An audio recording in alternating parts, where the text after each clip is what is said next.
Do you want to know how to grow a worship team God's way? Let me tell you a story. Hi, I'm Nathan Smith. Welcome to the Blueprint Sounds video blog. Thank you for joining me. And before we get started, if you haven't had a chance to, go to my website, blueprintsounds.com, and sign up for my newsletter. That way you'll be the first to know when blogs or videos come out, or new products, which there's one coming out next week, but we'll talk more about that later. With that being said, let's talk about how to grow a worship team God's way. So some time ago, I had a difficult decision to make. I was leading a worship ministry, and at the beginning of the year, we always have a retreat. And from experience, I know that this retreat is really important to building culture. And we were going to talk about seeing each other's gifts and valuing one another and working as a team. And I was really looking forward to it. But just before the retreat started, my leadership told me that one of our most valuable, one of our most talented players might not be able to make it to the retreat. So we found out that this person had an event that they were invited to go to that could be very beneficial for the musical career.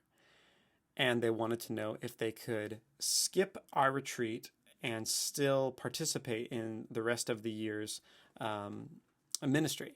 But we had been clear to everybody at the beginning, this retreat is so important. If you can't make the retreat, you can't participate in the rest of the year. And so my leadership and I went back and forth because we're like, well, we hate to lose this person. Can we give them grace and maybe they can skip it and still, participate in the rest of the year? But then we thought, well, we don't want to be having a double standard, be like, well, for the really talented people, they can miss the retreat. For the rest of you, no, you have to come to the retreat. And so we were torn. And I finally decided, you know what, I'm going to stand and stick to my guns on, yes, this is an important retreat. This person needs to be here. And if they skip, they can't be a part of the team. And so that's what we did. This person decided to skip the retreat. And so we started the year without a really important piece. So as the retreat got going, I had to train one of the other members on how to play a particular instrument. And they had never played it before. So I showed them the basics and then I stood back and I was astonished. We'll call this person Ryan. Ryan was a natural. He was born to play this instrument. And he started doing stuff that I didn't teach him how to do. And there was just this sense that, wow, you found it. You found your instrument or one of your instruments. And I still get misty thinking about God had this person discover their design over a weekend, and that never would have happened if we had given grace to this other person. I didn't know that Ryan was so good at this instrument, and nobody else did. Ryan didn't know, but God did. And so God was moving around a couple of chess pieces so that the next chapter of this person's life, of Ryan's life, could be worshiping God in a new way that they hadn't known about before. We could have missed it. But we didn't. But we had to make the decision, okay, even if we're going to have a hurt team, if we're going to have a hobbled team for the rest of the year, it would be better to play without that missing piece than to institute a double standard and break the trust that we were trying to build in the retreat.